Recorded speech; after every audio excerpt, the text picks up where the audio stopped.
आबे रानी झन भुलाबे, आबे रानी झन भुलाबे, घुमका के बाजार शुक्रवार के होते हो हफ्ता में एक बार, शुक्रवार के होते हो घुमका के बाजार। आहू राजा नहीं भुलावा, आहू भैया नहीं भुलावा, घुमका के बाजार शुक्रवार के होते का हफ्ता में एक बार, शुक्रवार के होते का घुमका के बाजार।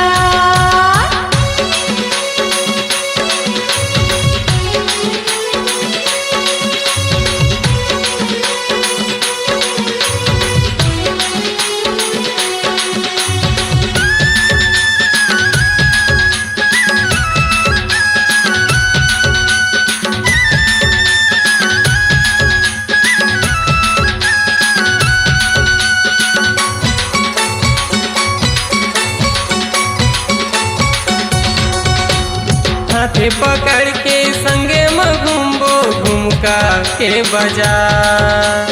पहली जमाना ल जलन देवो कर ले वही प्यार, पहली जमाना ल जलन देवो कर ले रानी प्यार।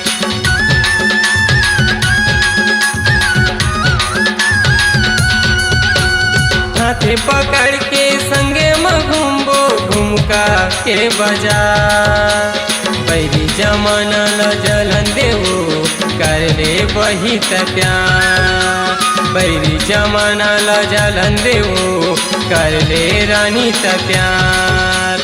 अब्बड़ माया करत हो, अब्बड़ माया करत हो, तय मोर दिल औजा शुक्रवार के होते हो घुमका के बाजार, शुक्रवार के होते हो घुमका के बाजार।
पोस्ट है बड़ टेमरी, जन भुलाबे कर बेसुरता आजा बिताए अकेली, जन भुलाबे कर बेसुरता आजा बिताए अकेली।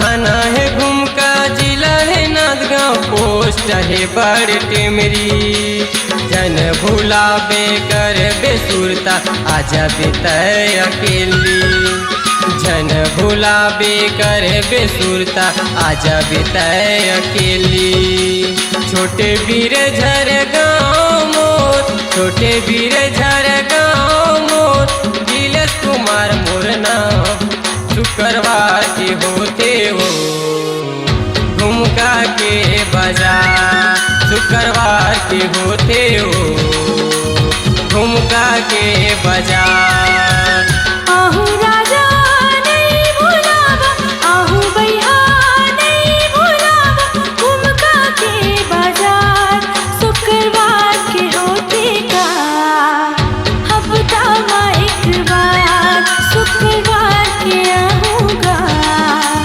झुमका के बाजार शुक्रवार के आवे हो झुमका के बाजार शुक्रवार के आहूँगा झुमका के बाजार। अपनी आवाज को दीजिए एक नया मुकाम। डिजिटल रिकॉर्डिंग की दुनिया का जाना पहचाना नाम स्वरांजलि, जहां गूंजती हैं ध्वनियां अपनी माटी की सौंधी सुगंध के साथ। छत्तीसगढ़ी संगीत के विविध रंग जो पहुंचाते हैं पूरे प्रदेश में डिजिटल रिकॉर्डिंग के संग। स्वरांजलि स्टूडियो नेमीचंद गली नंबर 2 गंजपारा रायपुर।